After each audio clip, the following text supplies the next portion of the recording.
All right, guys, welcome to another edition of the Anything Wrestling Podcast. Thank you so much for tuning in.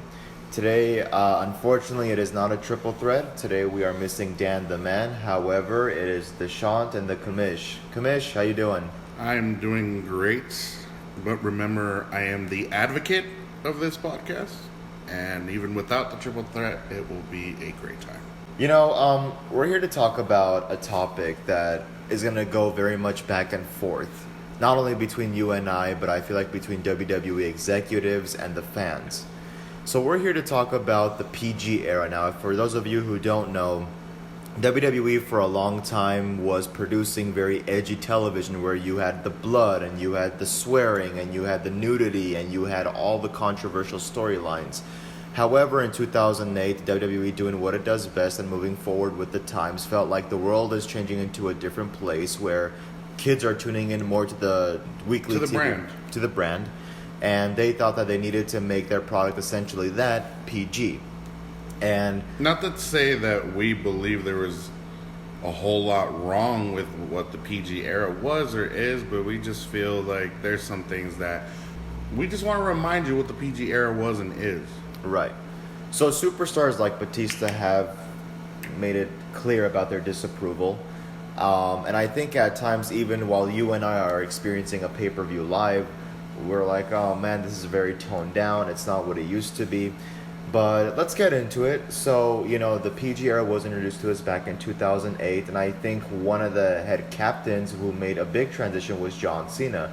You think about it, he had to go from word life to hustle, loyalty, respect, from edgy rapping promos to just generic promos of calling out his opponent and retransitioning his character to like your everyday good old like regular, not average wrestler, because obviously John Cena has proven that he's become not just the product of the WWE but the face that has to be the new thing of the PG era, because honestly, he did a complete 180 of what his character used to be, and not to say that it was a bad thing. It's just you got something different out of him, which kind of changed the tone of how you felt about John Cena throughout the years, at least. Right.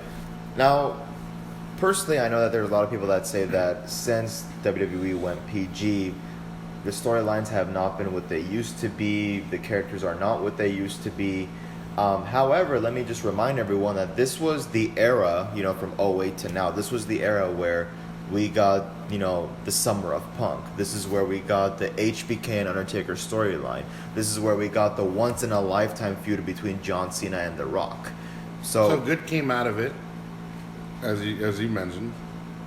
There was also bad. I can mention some things. Vicky Guerrero. If you guys want to see Vicky Guerrero with her screeching voice, you can catch it only on the WWE Network for only $9.99. That's a good deal, by the way. $9.99. It's not a negotiable deal, but it's very reasonable. It is. Well, let's get into that. You said, let's first talk about what might be more popular. We'll talk about the good, but first I want to talk about the bad. To you, when, someone says the PG era, what is one of the first things that comes to mind? Toned down storylines. How so? You used to have edgy rivalries amongst wrestlers. You used to have like promos that were cut by wrestlers that it felt real, the hatred felt real. And all of a sudden it just changes into this poppycock nonsense of oh yeah, well, I'm gonna stop you, I'm gonna win and become the next champion. And it's what happened to I'm gonna kick your ass and just make sure you stay hurt and stay down. I'm gonna rip your life away from you. Yeah, you that was the one thing that started to make me feel okay, I'm not liking this as much. You kind of also got a lot of people toned down from the Attitude Era. Oh yeah. A lot of people that were in the Attitude Era that were still around. HBK changed his image. He wasn't, he had already changed. Yeah. But you saw him even more toned down than ever. Triple H wasn't as much of a cerebral assassin as we've known him. Yeah. Full makeover. And this is even before he became the COO as well. Who else? John Cena, as we mentioned. Yes. Not as much Randy Orton, Randy Orton, I feel like, has been the opposite. which has always been a good thing to me. Yes. I mean, personally.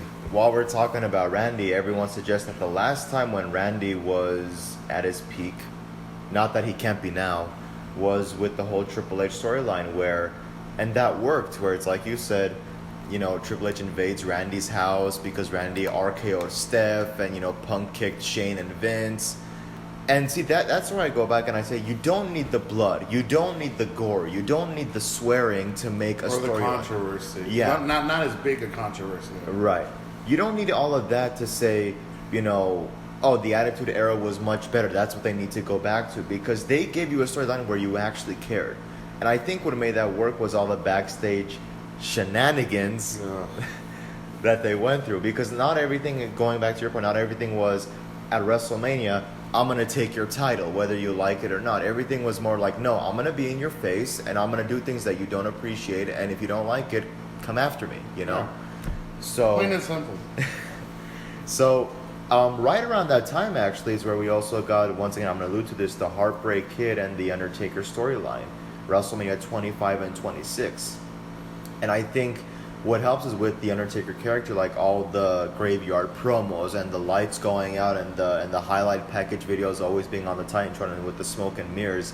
HBK the first time around saying, you're the Lord of Darkness, I'm going to be the light, Without light, there's no darkness. And with that, it's kind of like Shawn, in a way, was allowed to, like, kind of allow his truer self to come out.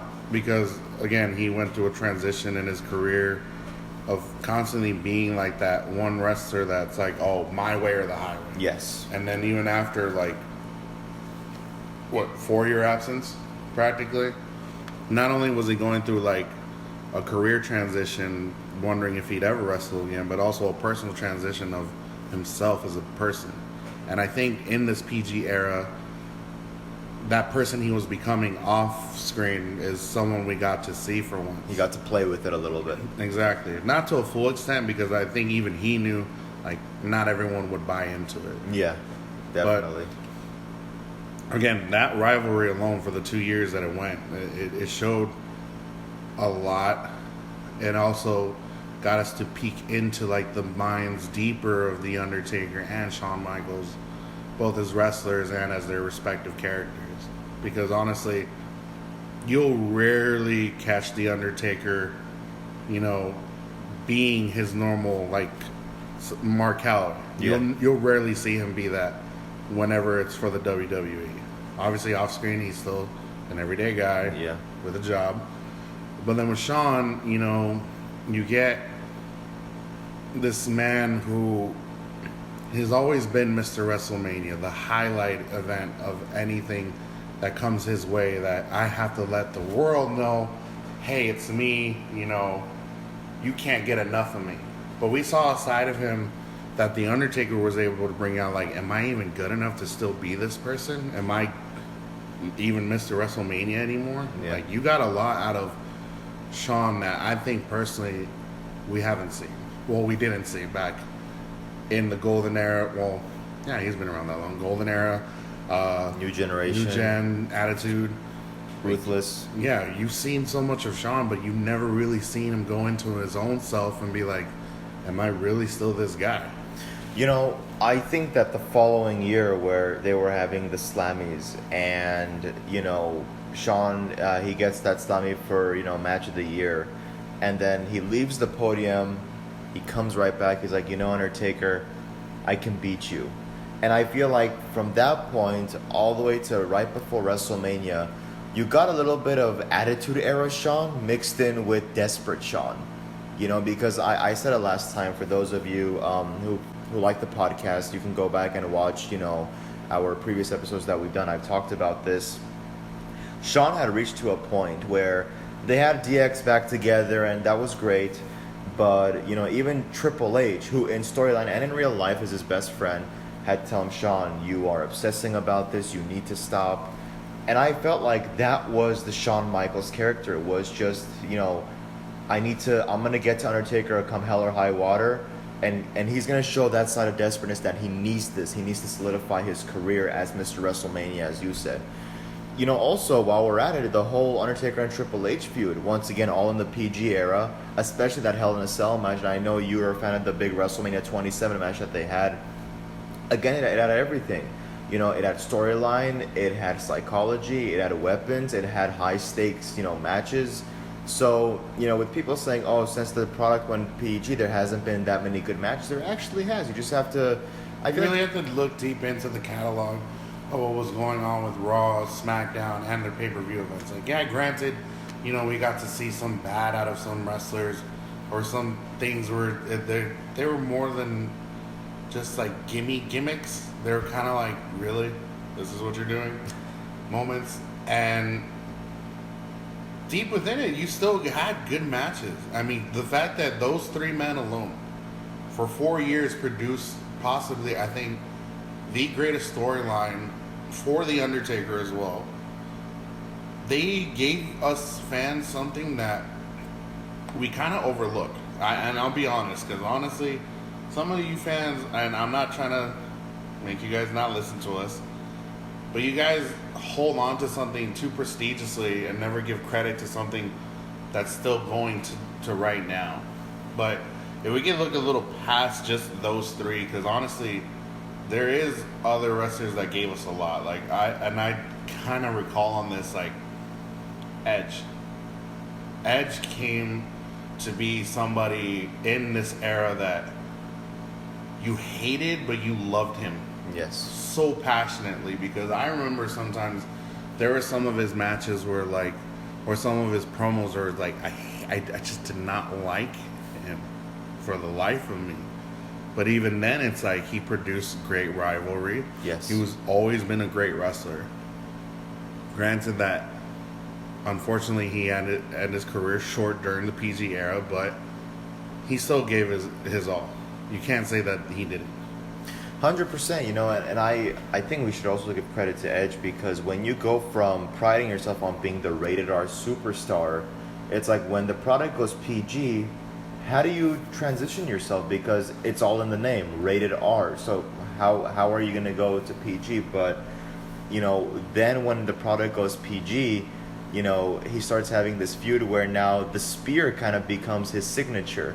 He is like, I'm going to spear you, then I'm going to spear you again, then I'm going to spear you again. So that kind of, I think that's where you can kind of, you know, look at these wrestlers and say, like, that's where all credit is due, when they're able to transition.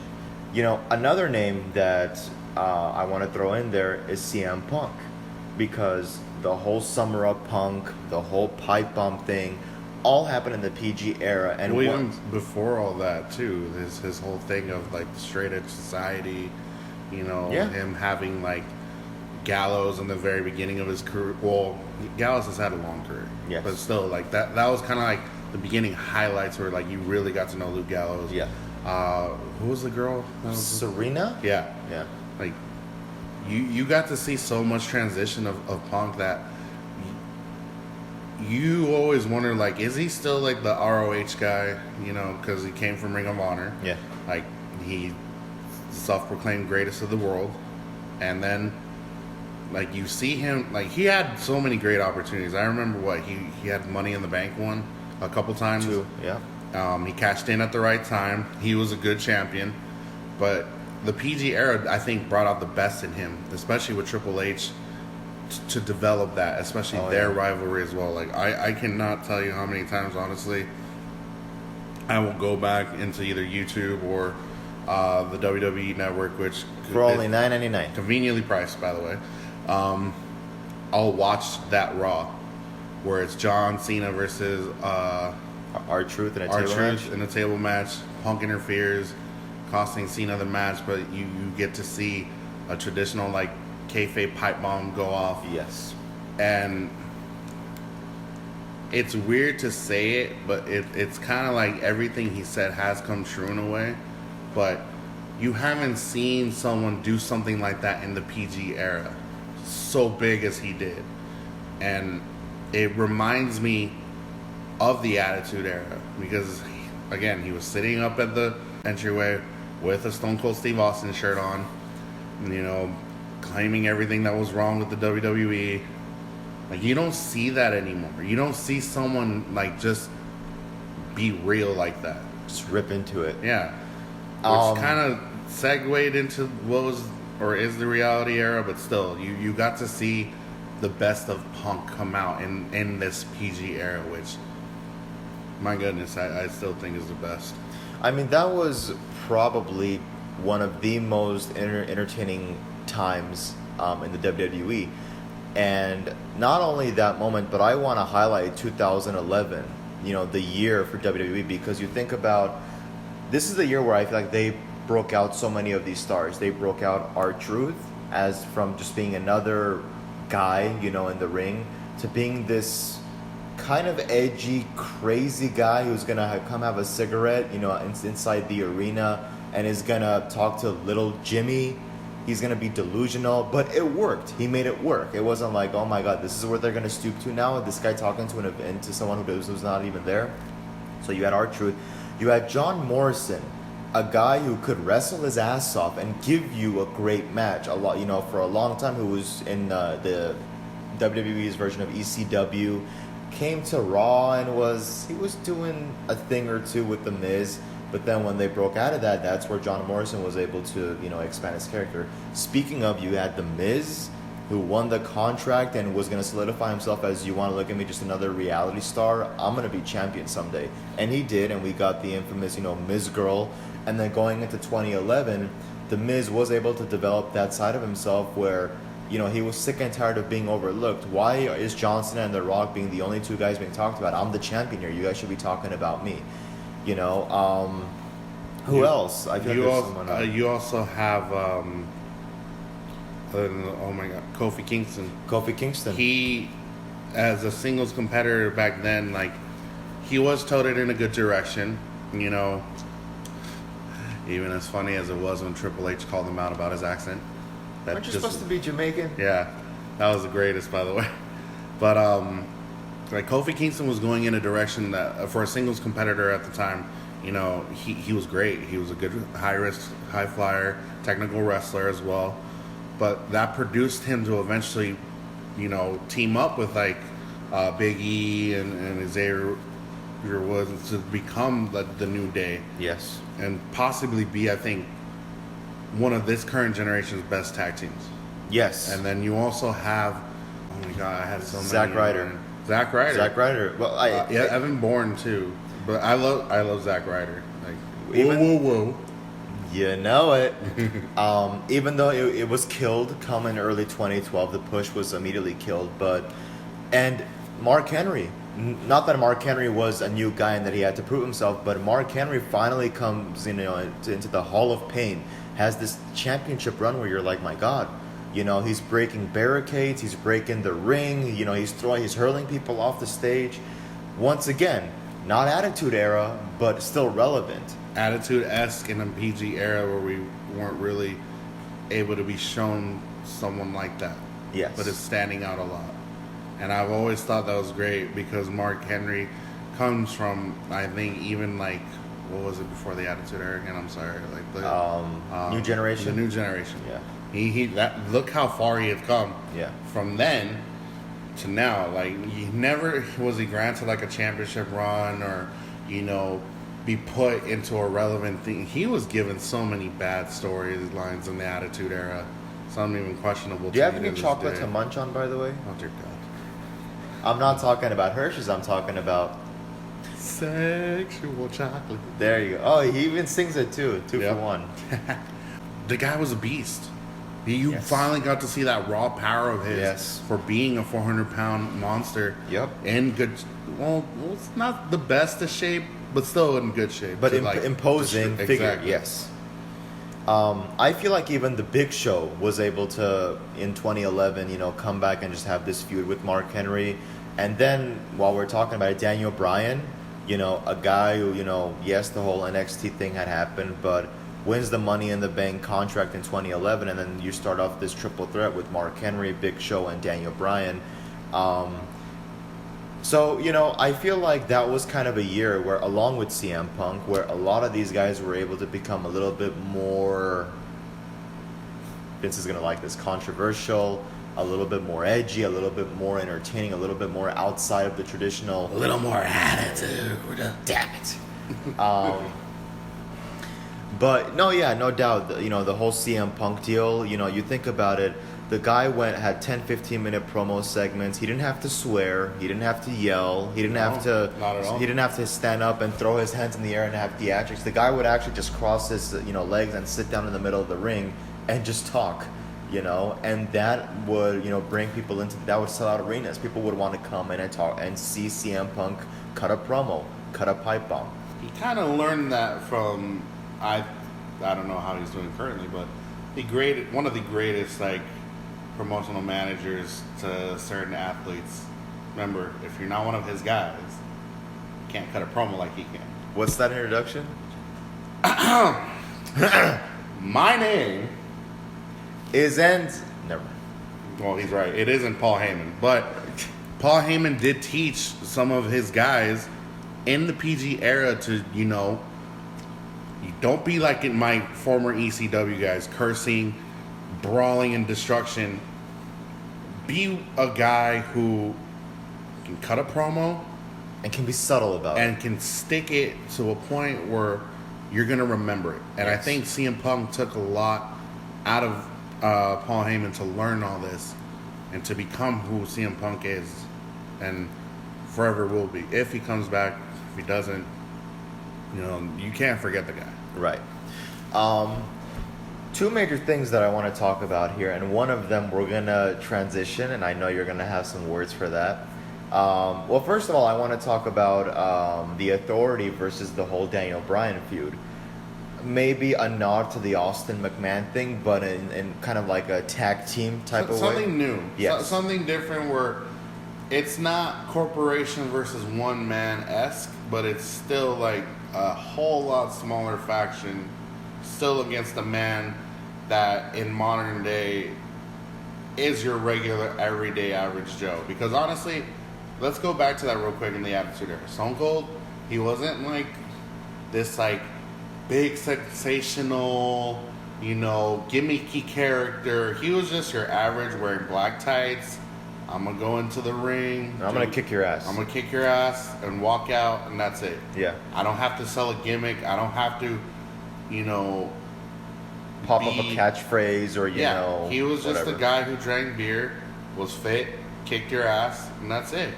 Daniel Bryan reflects hey, I'm your average guy. No one really thinks of me as this big flashy guy who's supposed to be over 6'3", big muscles.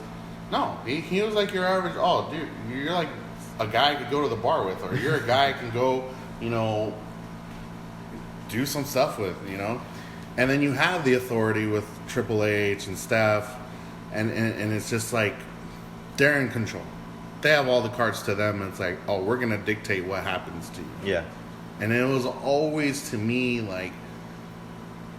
is Daniel Bryan gonna surpass this? Is he gonna find a way to just not take their crap?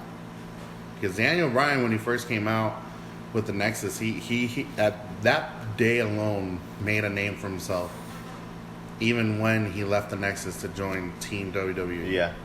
But he's always been that guy. Yeah. And he's always been relevant too.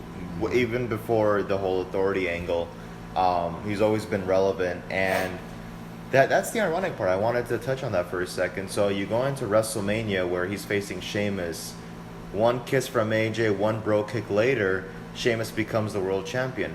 All of a sudden there's the uproar about why are we not giving Daniel Bryan a chance?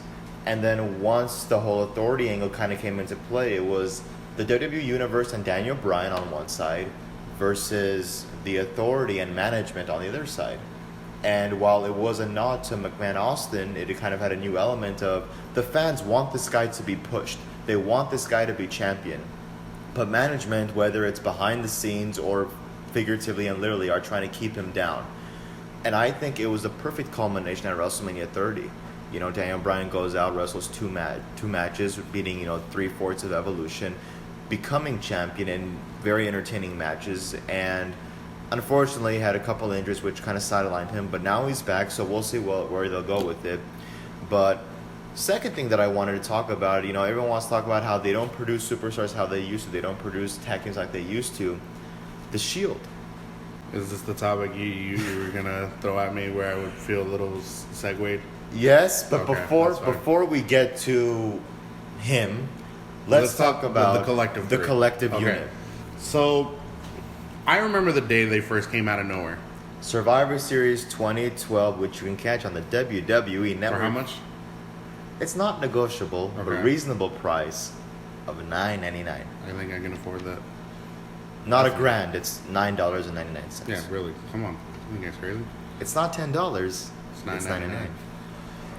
So, these three guys, riot gear, all black, they just come and kick everyone's ass.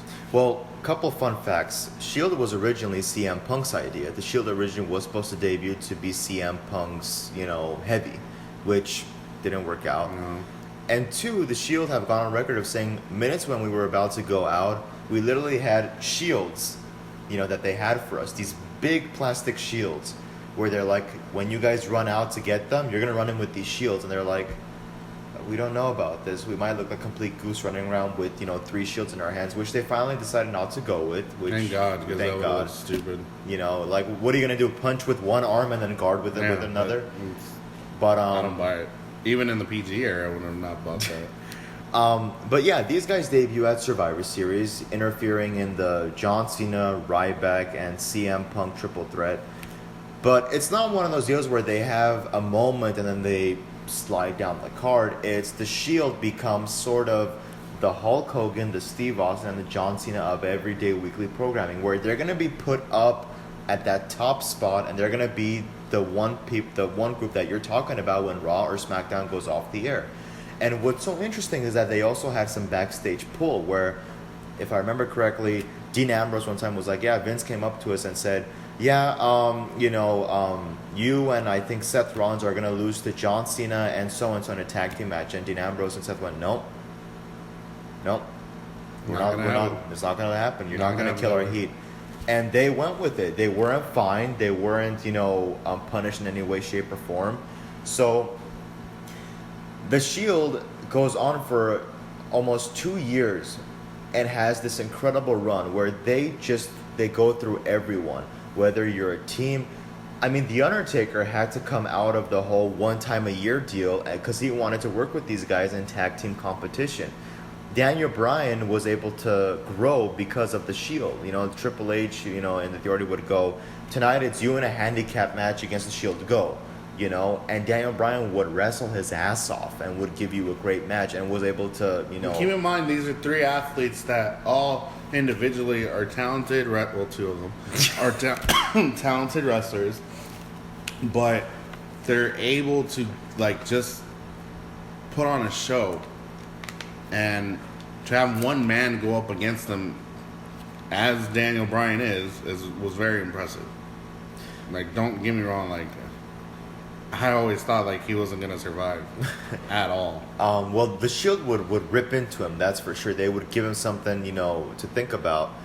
But slowly, once the Shield broke up, they were still all relevant, and they were all still kind of placed in title picture and in relevant storylines.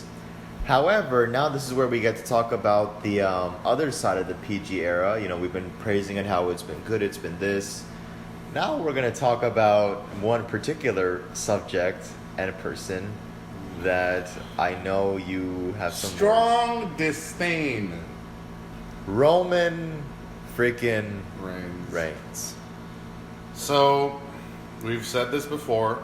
So when the Shield disbanded, I think honestly to me that was one of the worst days because I loved them as a group. They reminded me of just the original 3 of the NWO. They reminded me of DX, even though there was 3. They were that group of guys that it's we run things here. We're running the show even in an era where we really can't do as crazy as stuff, but still get the job. They were the group where they said, we're gonna go out there and we're gonna kick some ass, And they proved it every single night. It's not like they would say one thing, then they would go out to the ring and they would lose and job and okay, well that's no They credibility. would come back. They would come back even harder the following week. But then Dean Ambrose, the guy alone could be like the future like hardcore legend in my eyes. Well, again, toned down, and Steve Austin had to call him out on his podcast and say, are you getting where I'm coming from? Is this registering with you?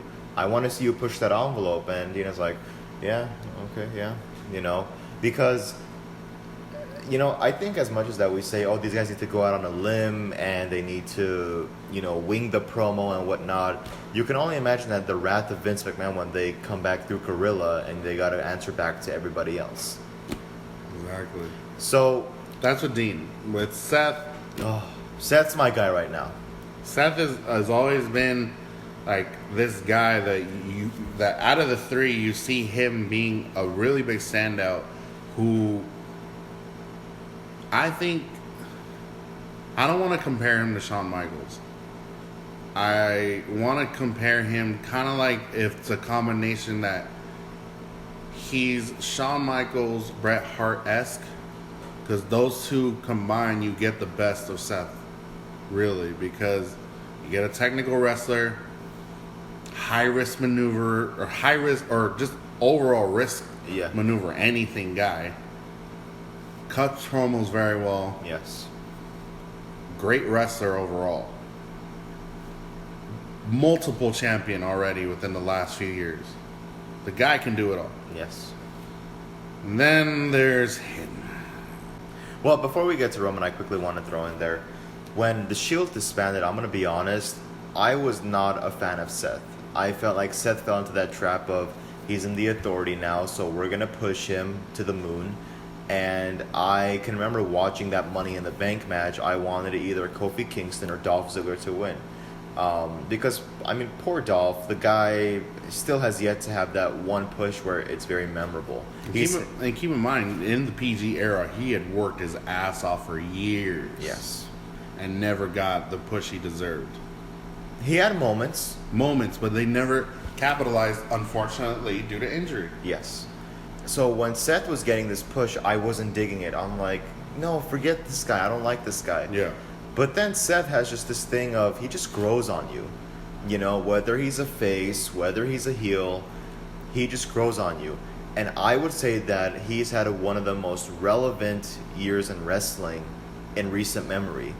Everything that he's done with the Intercontinental Championship, from having that 1 hour gauntlet match on Raw to being the highlight of the night when he was the opener in all these recent pay-per-views. The guy delivers on a weekly and monthly basis, but the guy, even at one point in talent development, was able to cut a decent freaking promo.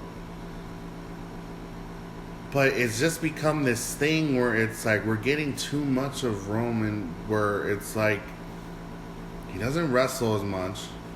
He gives you the same freaking few moves constantly. What can you do? Like you see Roman, and it's like I feel like the WWE is really trying to like have us swallow and take it in to where we have to like Roman, where we have to be forced to like him. And the truth is, even in the PG era, there were some wrestlers that we were shoved down our throats too much, but it wasn't as bad. Like Randy Orton. Not many people loved him as a heel. But to true fans, you just love that aggressive, raw, like angry, like crazy heel that he can be. Well, he's doing that now with Jeff Hardy. Exactly. I love it. I love it. As much as they were pushing Randy at the time, like not many people were buying into it. But you couldn't not watch him. Yeah. With Roman, you just want to, okay, what's the next match? Really, what's the next match? I need the next freaking match already. Like you don't see. It's kind of hard to say it because it's like you don't get the best out of someone that could be potentially the best. In all honesty, from the moment when the Shield broke up, right before that 2015 Royal Rumble. He was doing decent. Were you okay with him? I was. And I will go on record to say that because, as you've heard in previous episodes of this podcast, I've not been a big fan of his. But during that time, even before The Rock had to come to give him a decent push that failed, even The Rock couldn't was push getting booed. for him. That hasn't even happened since 1990. 9? No. Well, like truly being hated, like not as like, oh, he's a heel, so 97. 97. That's when people just did not The like whole die, Rocky die. Well, that's kind of harsh. I mean, when you Well, it wasn't harsh in the Attitude Era. Now that you look back on it, that's pretty harsh. But the fact that you can't even get the guy who had been the face of the WWE to get this man a push after that Royal Rumble, that says a lot. But he did have moments. He didn't have to say much. He actually knew how to wrestle during that time. And he and honestly, like there's just so much that could have been done. And I think it's kind of coming with this SummerSlam event. And we might get what I've been hoping for. And I hope not.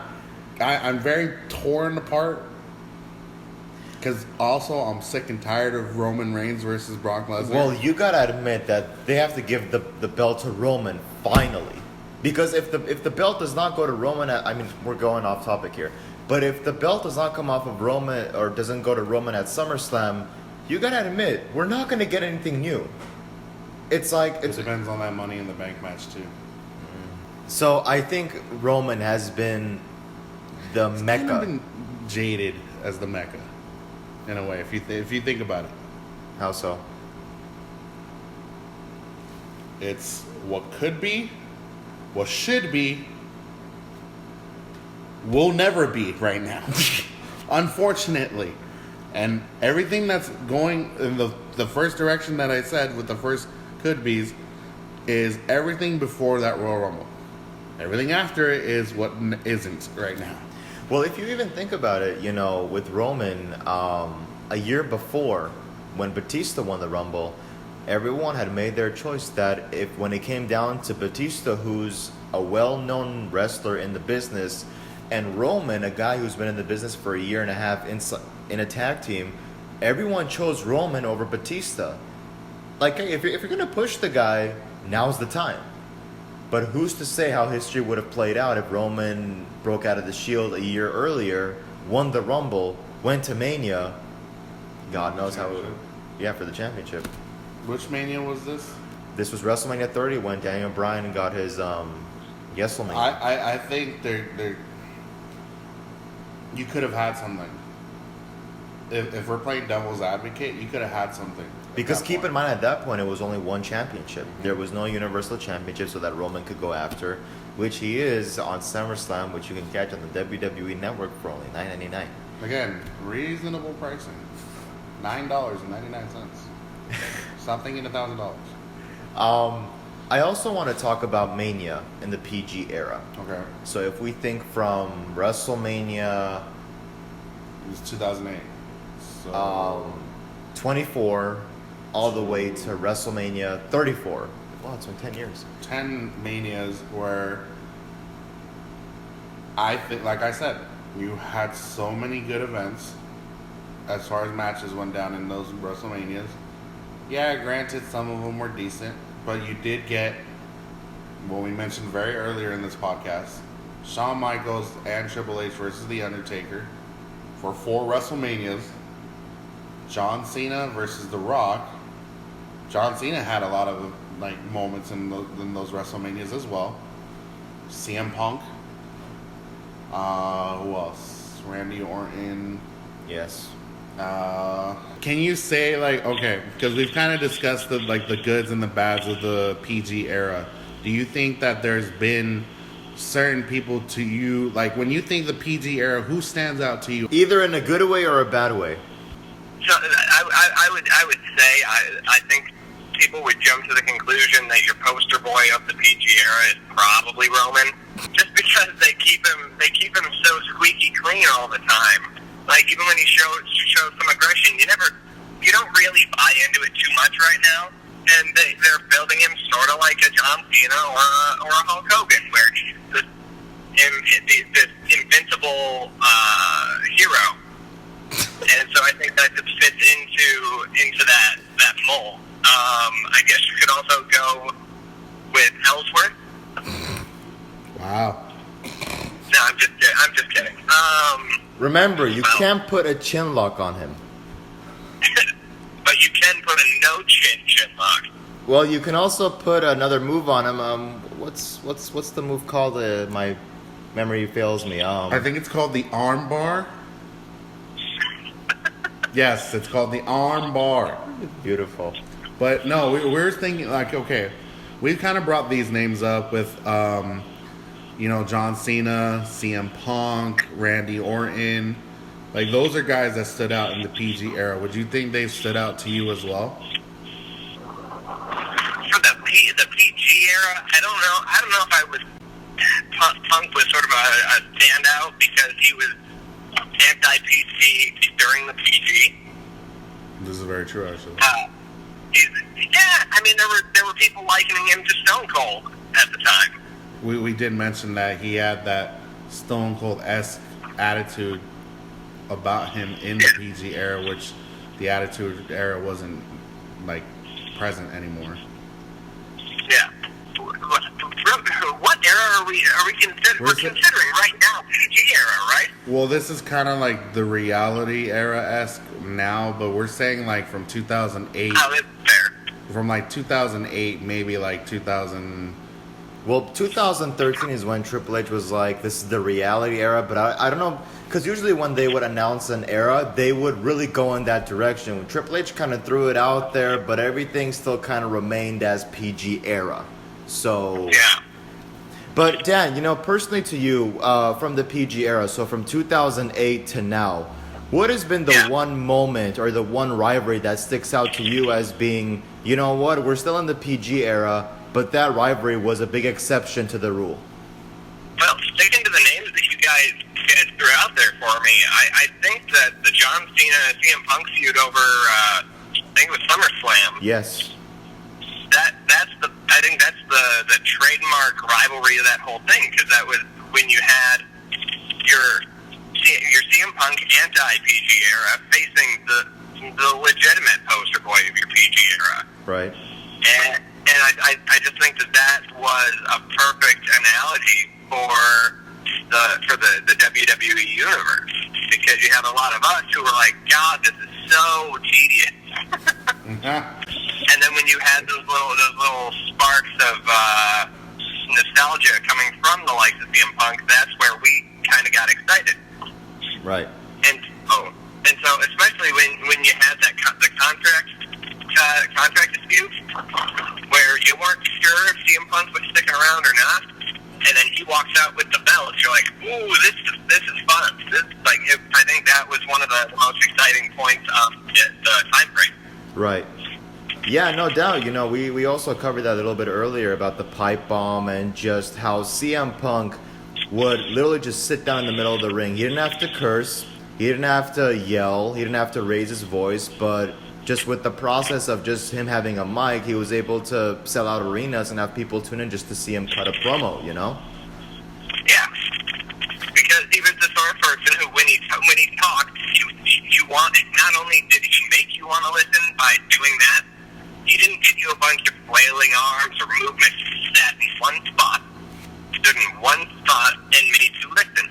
So not only did he make you want to listen, but you wanted to listen. Yeah, it's so funny you mentioned that, because I was telling the Commish right here, I told him, I said, CM Punk didn't have to do any unnecessary theatrics. He didn't have to wave his hands around to get attention. He would just sit in the ring with the microphone in hand and just talk, and that's it. He had everyone glued to their TV screens. So now, you've talked about the standout good moment. What about the really bad moment? What's the one bad moment where you think of PG era, you're like, you know what, that one really ticks the cake? And I'm okay if you say Roman Reigns. And I'm okay if you say Suffer and Succotash. Oh, God damn.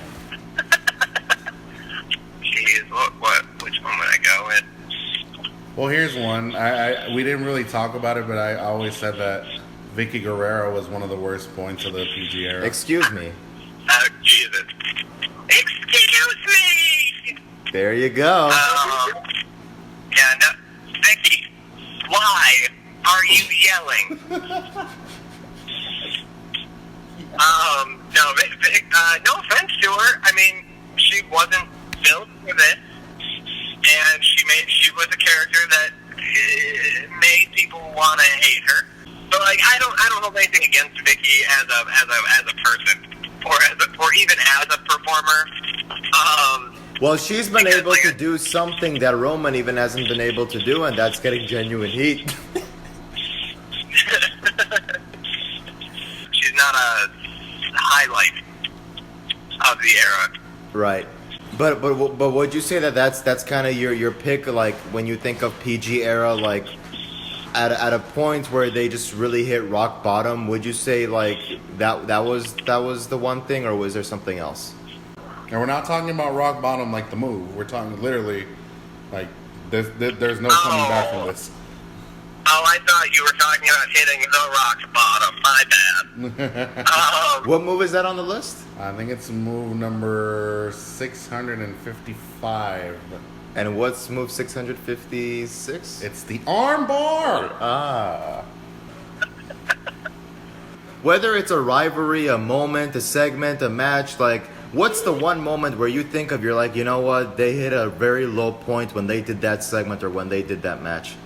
Do you guys remember Rise Above Hate? Yes. Oh my goodness. The storyline that killed Zack Ryder's career. Yep. Yeah. That was one of my least favorite things. Yeah, it had the makings of an entertaining feud, and they kept like kind of queuing it up, and then they never hit a payoff. Yeah. They just kind of finished the rivalry, and you were like, wait, that's it? And I think it was one of the biggest disappointments of the era, because it was one of those things where it could have been the catalyst for change, because you had John Cena, your biggest face, and you throw him against Kane, and he just beats him, and you just go back to everyday life. Yeah. Well, I mean, I think it was also bad timing because in the background, they had to get ready for Cena and Rock at WrestleMania. Yeah. So it was like bad timing for this. Very bad timing, and Zack was just... I don't even think Zack even gets mentioned as like, oh yeah, the guy who basically John Cena kissed his girl, the guy winds up on a wheelchair, he gets hurled off the stage in that wheelchair. Oh, but Cena beats Kane, and now let's go on to Mania. It's all good, you know? Yeah. It all just sounds bad as you like repeat it. Yeah, no, it was a mess. So I think that's mine. Okay, that's a good one. That's a good one. What has been your favorite WrestleMania? I'm talking from A to Z. I'm not just talking about one match. From A to Z, what has been your favorite WrestleMania? 30. The reason for that is because it's factoring in a lot of things. Like the streak being broken? I'm ignoring that part. I think that it's everything else around the event made that, like, that's the one black spot on the event. Right. But you had all this build up with the Daniel Bryan thing, and I was really clicking with Daniel Bryan at the time. And you had this whole thing where he just kept getting screwed over.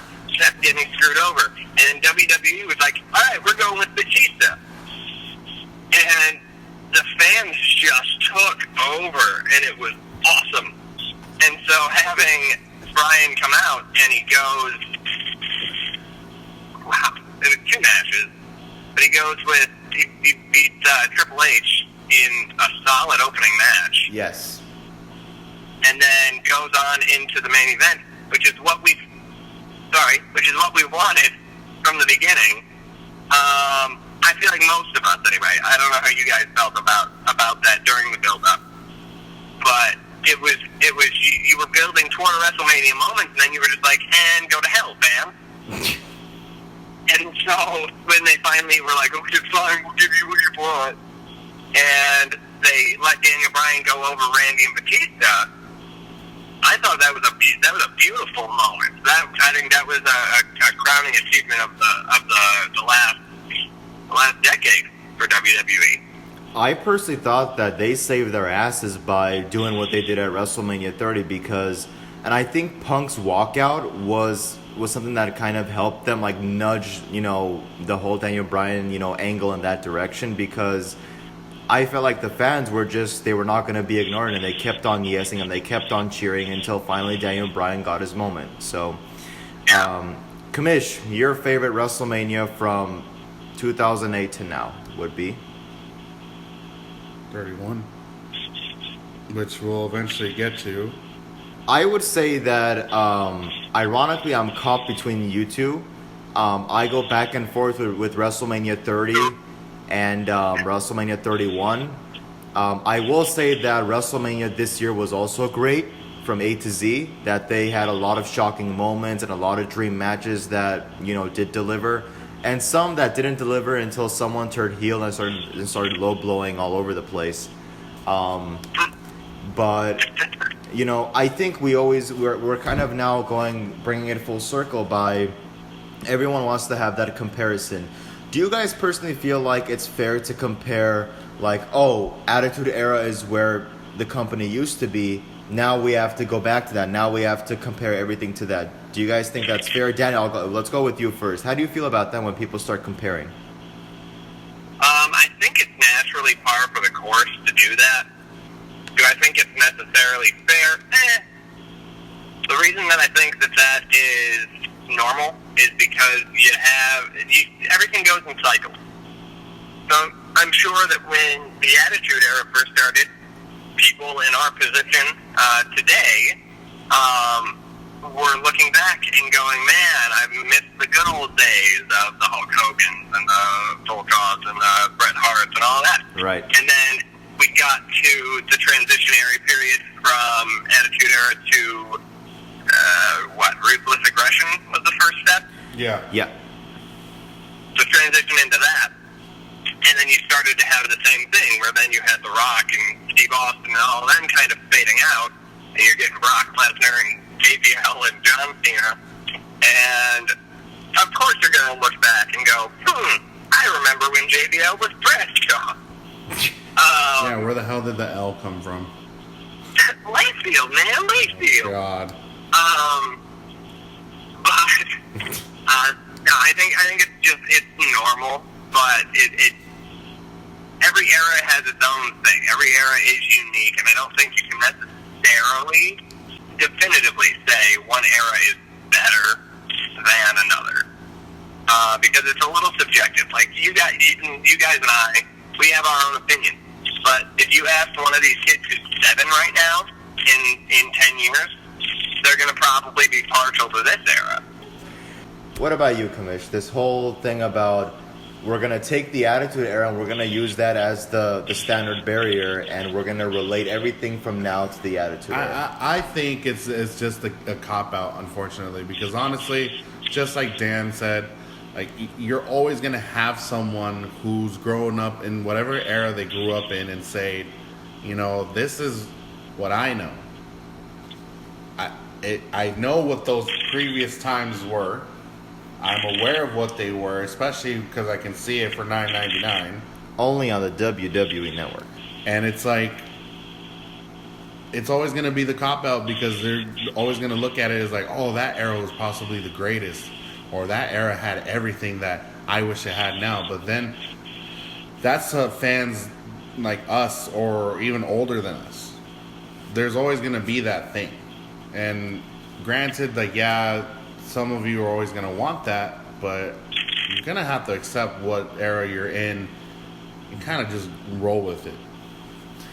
Yeah, I must say that before I sound like a hypocrite, that I used to be one of those guys who heavily would relate everything to the Attitude Era.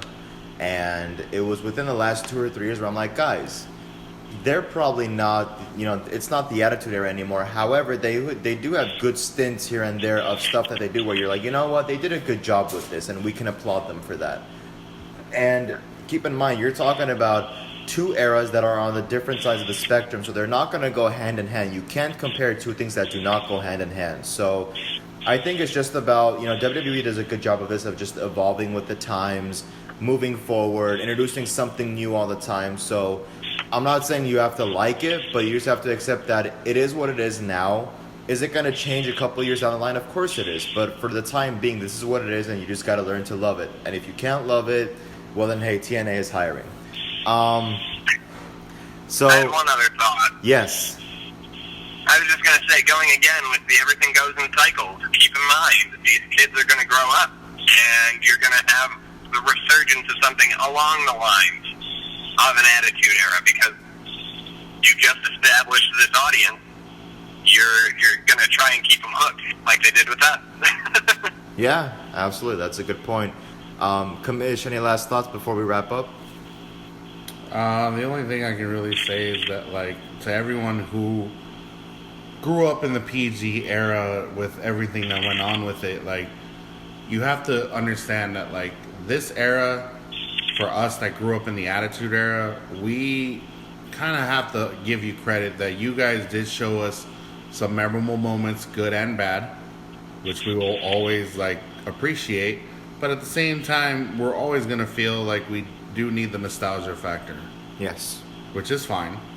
And again, this guy does not need any more of a push, and I hope SummerSlam is when he finally gets to become the man and we can stop talking about him. I'm talking about you, Roman Reigns. I'm done. Well, I don't know if you guys talked about it at all, but I'm sticking to my guns. I think there's a good chance of my prediction coming true, Sean. We kind of we alluded to it, but go ahead, Dan. Tell the listeners what your prediction was. My prediction for SummerSlam is that we might actually see essentially a replay of when Paul Heyman turned on Brock Lesnar back in the day and helped the Big Show walk out with the title.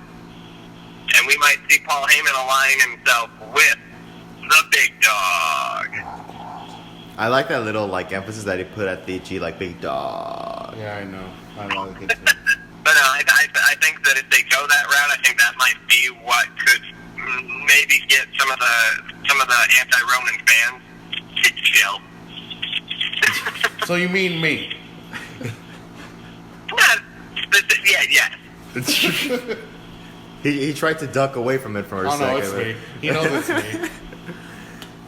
All right, well, once again, guys, that wraps up another edition of the Anything Wrestling podcast. Thank you so much for tuning in, and we will see you all next time.